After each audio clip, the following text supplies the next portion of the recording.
Good morning, Mizzou fans. Gabe DeArmond here, PM in the AM for Friday, May 2nd. It is the offseason. What do we do in the offseason? We make lists because I've been told they're good for engagement and they get people fired up because everybody has an opinion about a list. It's not really why I'm doing it. Hey, it's the offseason. We need some things to fill some space. It's going to be a little bit different. It's not necessarily news here every single day. But the news of the day on Friday saw from ESPN's Shams Charania that, and I hope I'm pronouncing that correctly, but that Greg Popovich is no longer the head coach of the San Antonio Spurs. Pop has been the head coach of the Spurs for most, if not all, of my adult life, certainly an institution there. So how's that relate to Missouri?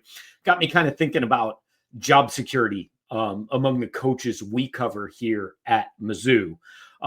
So I just kind of wanted to run through it. We're not going to do every coach on campus, but the way I'm putting this list together is, first of all, any coach could like willingly leave for another job, right? I'm talking about who would be maybe in danger of losing that job against their will, and I'm going in order. And I also want to say that we are assuming that none of these coaches break the law or whatever NCAA rules there might be. They're not getting fired for cause, right? We're talking about just performance based things. So I'm going to kind of run through the teams that are most in the news, or at least get the most attention from the start of the year to the end of the year. Number one on the list, this is the most secure. I'm going in order of most secure to least. I think it's Kelly Harper. She was hired like 6 weeks ago.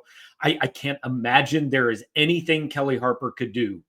Like, she could maybe fail to field a team, and she's still the head coach, I would think.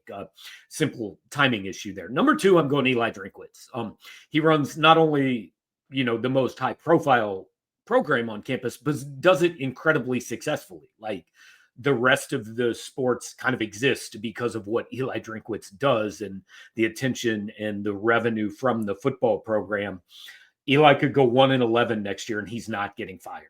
I especially if the one's Kansas. I don't see any scenario. Number three, I'm going Shannon Welker in gymnastics. I think you could even argue maybe he should be number two for a variety of reasons. Just finished third in the country. Just got a contract extension. Can't imagine any reason Missouri would be interested in moving on from him. I'm not sure there's another gymnastics coach in the country that if you came to Laird Veach and said, hey, you can hire this man or woman in place of Shannon Welker, that he would do it. Next on the list, I get to Brian Smith in wrestling. He could, like, Brian Smith's going to walk away when he wants to. Brian Smith is not getting fired. The only reason I put him down at number 4 is Brian's been here for, I think, 26, 27 years. And like, at some point he's going to think, yeah, I'm good. I'm going to walk away on my own. Right. And I know I said that wasn't exactly the parameters, but look, we're splitting hairs here. Brian Smith's 4th on my list. Could be a spot lower, could be a spot higher. Next, I get to Dennis Gates, and I want to be clear, like, Dennis Gates is not in any danger of losing his job by any means. But hey, you can't rank everyone number one on a list. It's a list for a reason. I do think, let's say Missouri has a bad season and fails to make the NCAA tournament next year. The reason I've got Dennis Gates number 5 on this list is I think there would then at least be pressure entering the following year. If you're looking at 2 out of 4 NCAA tournaments, only 1 win, and the 0-19 on the record, I think if next year is a struggle, then Dennis at least goes into 26-27 with some pressure on him. And I don't think that's the case for any of the first 4 coaches on my list. Got 2 to go here. Larissa Anderson's next on the list. Look, she gets a down year. This is a down year. Missouri almost certainly not making the NCAA tournament.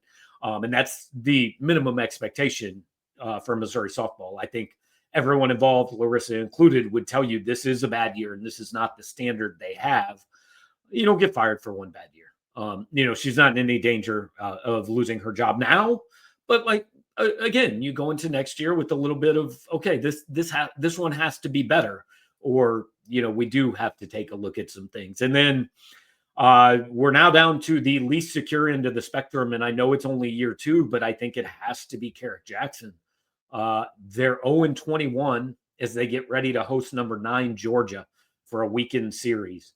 Missouri has to go at least, I think it's 6-3 or 5-3-1 in the last 9 games to avoid the worst record ever in a 30-game SEC schedule. I don't think they're going to do that because they've been 0-21. I have a hard time seeing them winning 5 of the last 9. Again, I know it's only year 2. I know there are injuries, and I actually don't think Carrick Jackson probably gets fired after this year because I don't think you spend $1.7 million to do that, especially when, remember, at their previous stop, Laird Veach hired Carrick Jackson. So he didn't hire him at Missouri, but he has hired him before. So bottom line, like, it is as stable and as secure top to bottom. And again, I'm not getting into swimming, golf. I don't know enough about those situations. But as far as the sports that I think a decent number of people follow at Missouri, it's about as secure as it can be. Like, I don't really see anybody in major danger. That there might be a decision to be made on Carrick Jackson. We'll see. But top to bottom, I think everybody's pretty secure. And I think most of them, again, at least the first 4 and maybe even the first 6 are secure beyond next year, even if things don't go particularly well next year. But again, we're looking to kind of entertain and engage you guys every day, just throwing stuff out for conversation. Want to make it clear we are not attempting to fire anybody and don't think anybody is going to get fired. Just when I saw the Popovich news come across the timeline, that kind of popped into my head for today's topic. That's about how much research I generally put into these things. Is oh, hey, there's something we could talk about that for 6 minutes on YouTube. So that's my list. Curious what you guys think, what you change, all that. Thanks for hanging out. Like, comment, share, and subscribe. We'll keep you up to date with any news that happens over the weekend over at Power Mizzou, and we'll be back here Monday morning for another edition.